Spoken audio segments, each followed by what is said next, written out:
Bonjour, mesdames et messieurs, et bienvenue à votre rencontre hebdomadaire. Aujourd'hui, c'est bien évidemment la CEI, l'Alliance pour une communauté éducative et inclusive, qui nous réunit pour nous entretenir sur les possibilités d'insertion professionnelle dans le domaine de l'enseignement au Canada et dans l'Ontario.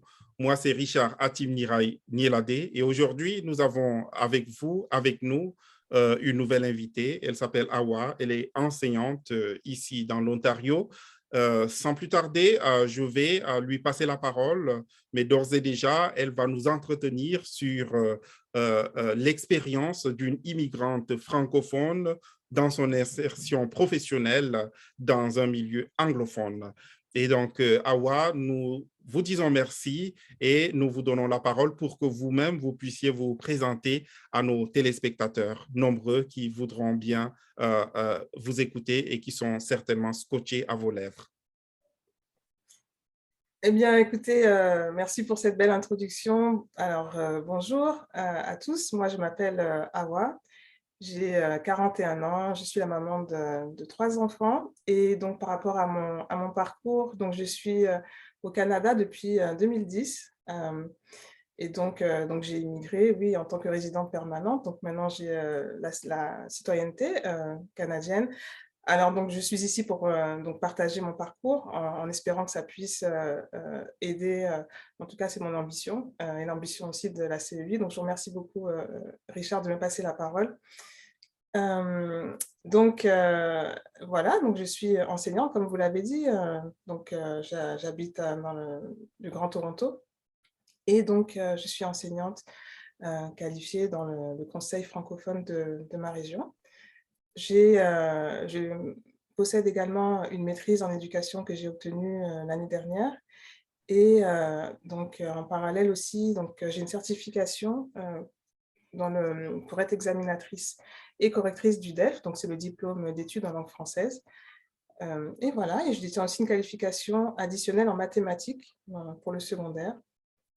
Et voilà pour, mon parcours. Et je suis en fait, c'est peut-être important peut-être à dire pour les téléspectateurs, c'est que je suis, comme la plupart, en reconversion professionnelle puisque moi je suis, biologiste moléculaire, immunologiste de formation initiale. Donc l'éducation pour moi est vraiment, oui, une autre, discipline, mais que je prends plaisir à exercer depuis, très peu de temps. Et là, ça se ressent, Awa, merci beaucoup, merci. On voit une personne pleine de bagages intellectuels. Euh, j'ai souvent l'habitude d'écouter euh, euh, Abdoulaye Wade, la personne la plus diplômée du Sénégal, mais là, je vois quand même une autre qui a des diplômes bien faits, bien faits, bien acquis et dans divers domaines. Donc, je crois que ça fait quand même un grand privilège d'avoir des parcours si différents parce qu'on a eu à rencontrer diverses personnes. Et puis aujourd'hui, tu viens aussi enrichir notre plateau Mmh. par ton expérience si variée, si dense dans différents secteurs de l'éducation. Tu as Donc, bien vu, oui, excuse-moi, je suis en effet sénégalaise de par mon père et guadeloupéenne de ma mère. Donc oui, tu avais bien vu, les origines sénégalaises, oui, tout à fait. c'est intéressant. Donc, je l'ai ressenti, ou tout au moins en off, on en a parlé. Donc, dans tous les cas, merci beaucoup pour cette précision et qui nous donne d'entrer maintenant dans la matière pour essayer de comprendre davantage comment se fait l'insertion pour une personne arrivée depuis 2010 dans un milieu quand même différent, milieu anglophone ontarien. Comment s'est fait l'insertion dans le milieu de l'enseignement? Quels sont les défis, s'il y en a, pour se retrouver dans un domaine comme vous l'êtes avec autant de diplômes? Parlez-nous un peu de votre parcours, des réalités, Mmh. des embûches pour que nos auditeurs et téléspectateurs puissent aussi se préparer. Oui, tout à fait. Donc moi, en fait, je pense que c'est important de souligner que je suis dans l'éducation que depuis très peu de temps, puisque j'ai fait partie de la promotion 2018-2020 de la formation enseignante à l'Université d'Ottawa. Mhm. Donc, j'ai choisi le campus de Toronto. Euh, donc, si on veut parler en fait des défis, puisqu'il y en a, on ne va pas se mentir.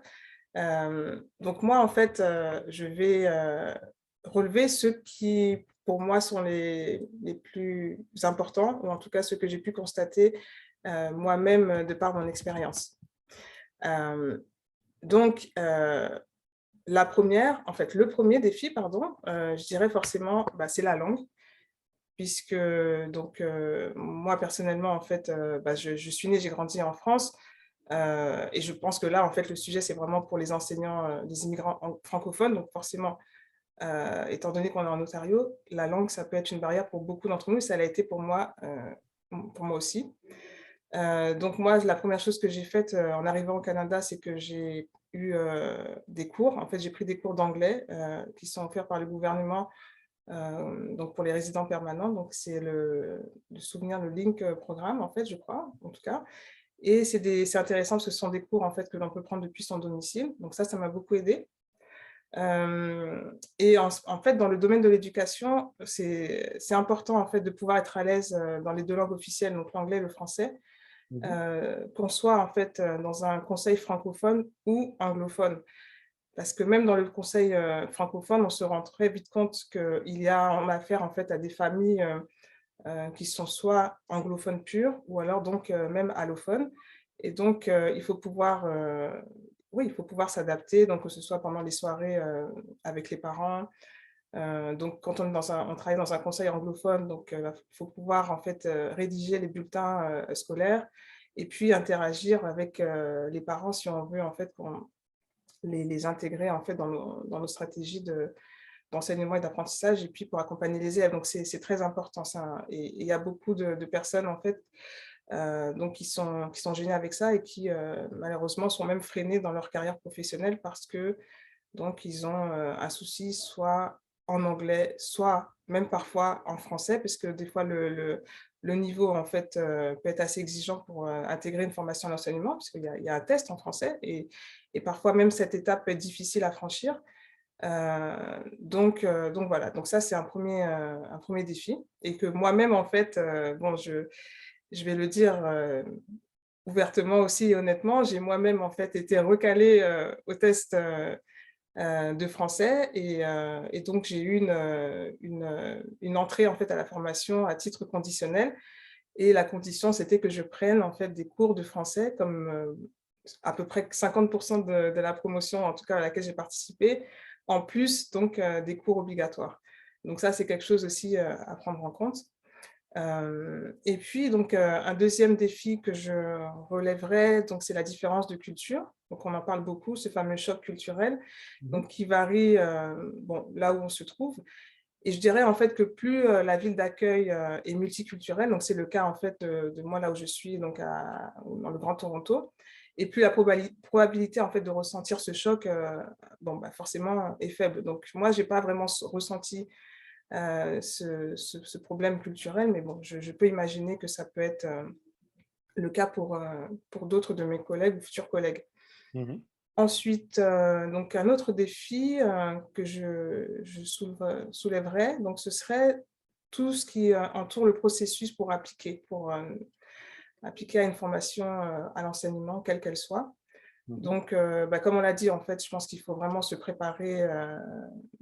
bien se préparer, en fait, donc aussi bien au niveau administratif qu'au niveau de ses compétences, de bien se remettre à niveau. Euh, et puis, oui, il y a cette histoire aussi de reconnaissance des diplômes, donc des diplômes et de l'expertise internationale. Donc, ça aussi, c'est quelque chose à prendre en compte et peut-être de travailler avant d'arriver dans la terre d'accueil. Et enfin, donc, bon, c'est une liste en fait qui est vraiment pas exhaustive, mais bon, on n'a pas non plus 3 heures, donc j'ai essayé de les hiérarchiser, en tout cas de relever les plus importants à mes yeux. C'est donc pour moi le peu de réseau et, et enfin, de peu de réseau, mais je dirais structuré et connu. donc, est ouvert à tous. Parce que c'est vrai que parfois, il y a des petits réseaux en fait, communautaires. Donc, mais vraiment, je pense qu'on a tout à gagner en essayant de créer et de faire la promotion en fait, de ce genre de réseau et de mentorat d'anciens enseignants immigrants qui ont eu le même parcours et que, voilà, qui peuvent s'entraider, partager de l'information, des conseils. Et j'imagine que c'est ce que la CEI a pour ambition de faire. Et c'est pour ça que je suis vraiment très ravie de prendre part à cette série d'interviews. Exactement. Merci beaucoup. C'est beaucoup de réalité, du moins beaucoup d'alertes que vous nous donnez et donnez à nos téléspectateurs pour éviter justement les pièges ou les risques de se retrouver face à de tels défis, parlant justement des obstacles linguistiques, mais aussi le manque de réseautage, autant d'obstacles. Merci beaucoup, Awa, et nous croyons que cela servira à plusieurs pour pouvoir mieux se préparer. Allant dans la même lancée, y aurait-il spécifiquement du point de vue pédagogique des astuces, des comportements, des modes de vie adoptés pour faciliter l'insertion professionnelle, pour maximiser les possibilités de décrocher un contrat une fois le diplôme de formation en enseignement obtenu? Euh, oui, donc là, en fait, je pense qu'on peut parler de, bon, du bénévolat. Alors après, il y a toute une stratégie en fait qu'on peut mettre en place avant, pendant et donc après la formation. Mhm. Et donc peut-être selon en fait son histoire, en fait, son parcours éducationnel, son parcours d'expérience, sa formation initiale, etc. Oui. Voir en fait si ça peut être cohérent et utile de faire du bénévolat dans le domaine de l'éducation. Moi, ça a été mon cas, parce que comme je l'ai dit en introduction, je viens d'un monde totalement différent. Ouais. Même si en fait, il peut y avoir des ponts, puisque en fait, voilà, j'ai essayé de capitaliser sur toutes mes compétences, tous mes diplômes universitaires dans différents domaines pour justement les mettre à profit au service des élèves dans l'éducation, mais quand même. Donc, en fait, moi, personnellement, j'ai fait du bénévolat dans l'éducation. Donc, c'est passé par exemple, j'ai fait partie du comité d'administration des garderies francophones de la région de Durham. Mhm. Donc, ça, je l'ai fait donc dans les années 2010-2012, donc bien avant, plusieurs années avant. Euh, donc, j'ai siégé également au conseil d'école de mes enfants, parce que j'ai dit que j'ai trois enfants d'âge scolaire, donc ça aussi, ça a été intéressant. Mhm. J'ai également fait de la surveillance du temps du midi, donc, mais ça de manière rémunérée. Et Mhm. aussi, donc ça, c'était le avant, la formation. Ouais. Euh, et puis le pendant, donc c'est vrai que j'ai fait le choix, donc c'est là où je pense aussi qu'il faut être assez stratégique dans ses choix professionnels. Moi, j'ai pris le parti, en fait, contrairement je dirais pas tous, mais certains de mes collègues qui n'avaient soit pas le choix, ou en tout cas, c'était eux leur stratégie, qui ont fait, en fait, de la suppléance. Mais moi, j'ai préféré ne pas, en fait, faire de suppléance et d'attendre, en fait, d'être qualifiée, d'être formée avant de le faire. Parce que pour moi, ça peut être à double tranchant. Et j'ai préféré donc faire du bénévolat et j'ai créé, par exemple, donc un club de mathématiques au sein d'une école donc élémentaire. Mhm. Donc un club qui était ouvert à partir de la troisième année. Et donc, voilà, je prenais donc sur mon temps et ça a été une fabuleuse expérience puisque donc j'ai pu mettre vraiment en pratique la théorie que j'avais appris durant la formation. J'ai pu gagner en expérience, j'ai pu connaître aussi la direction puisqu'on travaillait en collaboration, l'équipe enseignante. Et voilà, et Dieu merci, ça s'est bien passé. Donc, et puis moi aussi, ça m'a permis d'avoir confiance en moi, dans ma pratique, dans ma future pratique enseignante. Donc voilà, donc le bénévolat, qui est pour moi donc nécessaire, enrichissant, mais pas forcément indispensable. Donc encore une fois, quand on entend dire que voilà, il faut faire ci, il faut faire ça, non, il n'y a pas, je pense, de recette magique. Chaque parcours voilà, et chaque futur enseignant est individuel. Et, voilà. Et en ce sens, donc, c'est vraiment une réflexion qu'il faut avoir à titre individuel et voilà. Donc, il y a ouais, il y a le bénévolat et puis, encore une fois, vraiment prendre son temps, bien s'entourer, Mm. parler avec des professionnels déjà en poste et afin d'avoir une vision vraiment, la plus claire possible, réaliste, je dirais à minima, à court et à moyen terme. Formidable. Merci beaucoup. Merci, Awa, pour ces précisions et pour l'importance du bénévolat dans l'insertion professionnelle des enseignants dans l'Ontario. Je crois que c'est une astuce, ainsi que toutes les autres dispositions, notamment justement se renseigner, collaborer avec d'autres personnes. C'est autant d'astuces que je crois seront utiles à tous nos téléspectateurs dans le cadre de cette série d'émissions.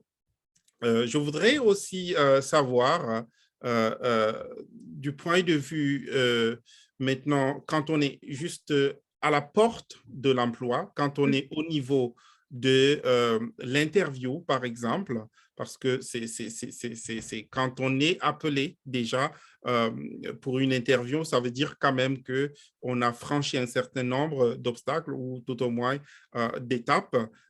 Mais maintenant, quelles seraient les astuces pour réussir son interview d'embauche dans le domaine de l'enseignement?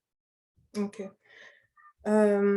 Oui, donc c'est important, comme vous disiez, de se préparer. Je pense qu'avant tout, le premier conseil que je donnerais, c'est vraiment d'être soi-même, de ne pas jouer un rôle et vraiment voilà, d'être naturel. Et je pense que quand on est motivé par quelque chose, ça se sent, ça se voit et voilà. Et donc, et en sachant aussi que chaque enseignant a son style et je pense aussi que c'est ça que les recruteurs souhaitent voir en fait. Mmh, donc ensuite, je dirais, de savoir bien se présenter avec un langage et un vocabulaire qui soit adapté à la profession enseignante. Donc pour ça, en fait, je recommande vraiment, aux téléspectateurs de se renseigner et enfin de bien, en fait, prendre connaissance de tous les documents qui sont publiés sur le site de l'ordre, en fait. Donc notamment avec, de bien maîtriser le cadre normatif et éthique, lié à la profession enseignante. Bien sûr d'avoir une bonne connaissance, des différents curriculums selon en fait, le poste pour lequel on a appliqué. Mhm, Et puis, je pense que c'est intéressant aussi de bien connaître les éléments clés, du conseil scolaire, pour lequel on postule. Notamment, par exemple, d'avoir, une idée sur, son plan stratégique, parce que ce sont des documents, en fait, que chaque conseil, doit en fait, donc mettre sur son site internet pour le public et mettre à jour. Donc en général, c'est sur 5 ans. Connaître aussi les valeurs, les valeurs en fait, donc que met en avant le conseil, considéré. Voilà, donc et puis donc si on regarde, il y a certaines questions qui sont assez récurrentes, notamment en fait, donc des questions de mise en situation avec des cas pratiques. mhm. Donc par exemple, on va demander aux futurs, candidats, voilà, vous êtes dans votre classe et puis donc il y a un élève qui a un problème de comportement. Comment allez-vous gérer cette situation? Donc voilà, donc c'est vraiment pour voir, donc pour tester en fait, les stratégies que le futur candidat va mettre en place en termes de gestion de classe, par exemple. Donc ça, c'est important, sachant que, on sait bien que ça peut être, un défi justement pour, le nouvel personnel enseignant de gérer sa classe. Donc voilà, c'est, un exemple de question. Il y a aussi en fait, des questions liées en fait aux stratégies, efficaces ou en tout cas au rendement, pour améliorer le rendement des élèves. Donc, savoir aussi si on maîtrise bien en fait, les différentes stratégies, d'enseignement et d'apprentissage. Puisque forcément en fait, l'objectif in fine, c'est de pouvoir améliorer le rendement global, académique, de chacun des élèves. Et ça passe aussi par exemple, la différenciation pédagogique, d'où en fait la nécessité de vraiment bien connaître en fait, les théories, mises en place sur ce sujet. Et puis bien sûr, on en a parlé, tout à l'heure, il y a tout ce qui est lié aux compétences linguistiques en Mhm. français et en anglais. Donc Tout j'insiste à bien fait. sur le «et». Ouais. Voilà. Donc ça aussi, bien se préparer parce que selon en fait le conseil, considérer. Donc, on peut avoir un entretien en français et en anglais, ou alors, donc ça peut être 50-50, 50% du temps, 50, ça peut être aussi donc un entretien en français avec quelques questions en anglais, ou voilà, ou vice versa. Donc, c'est vraiment important d'être à l'aise, et pour ne pas dire autre chose, dans les deux langues. Merci beaucoup pour ces précisions. C'est vraiment apprécié. Juste maintenant, pour embrayer sur tout ce que nous venons de dire, mais dans un cadre beaucoup plus général, est-ce que vous connaissez des associations qui accompagnent les francophones à s'insérer ou à s'installer en Ontario et spécifiquement dans le domaine de l'éducation? C'est vrai, il y a la CEI, qui nous réunit, mais en dehors d'elle, vous avez aussi parlé d'un club de lecture ou je ne sais pas, une association, mais en dehors de cela, est-ce il y a d'autres cadres, d'autres associations qui facilitent l'insertion professionnelle dans le domaine de l'enseignement? Bon, alors c'est vrai que moi, personnellement, enfin, j'ai envie de dire, malheureusement, mais comme je l'ai dit donc, précédemment, en fait, pour moi, c'est un manque, en fait, hein. Donc, tout ce qui concerne, en fait, le milieu associatif, en tout cas des structures, pour aider, en fait, à l'insertion, des futurs enseignants en éducation. Donc peut-être que moi, après, je ne les connais pas, ou en tout cas, je n'ai pas été informée. Mhm. Moi, je dirais, en fait, que tout ce qui mène, à la sociabilisation de manière générale, est bénéfique, puisque ça permet dans tous les cas d'ouvrir son réseau, et parfois on peut faire des rencontres, voilà quoi, qui vont déboucher, sur des opportunités, le bouche à oreille aussi. Parce que moi personnellement, c'est en fréquentant en fait, l'école, de mes enfants, la garderie, donc où le personnel enseignant lui-même en fait, je donc après avoir discuté avec, certaines enseignantes, m'ont, parlé de la formation, des avantages, voilà, de l'enseignement, en fait, et m'ont motivée à cela. Donc, vous voyez, l'école, c'est pas forcément, une association, à proprement dit, liée, enfin, je veux dire, mais quand même, voilà, ça m'a permis donc j'ai envie de dire, voilà, donc, et par exemple, ça peut être le Centre francophone de Toronto pour ceux qui habitent, donc, dans la région de Toronto. Donc, ça peut être aussi donc le COFRD, donc c'est l'équivalent pour la région de Durham. Donc moi, j'ai eu beaucoup de ressources, en fait, à travers, ce centre-là. Et donc vous parliez tout à l'heure, des nouveaux arrivants. Donc il faut savoir aussi que dans ces 2 organismes-là, il y a des gens dédiés à ça, des services dédiés donc, aux services d'établissement, comme on dit.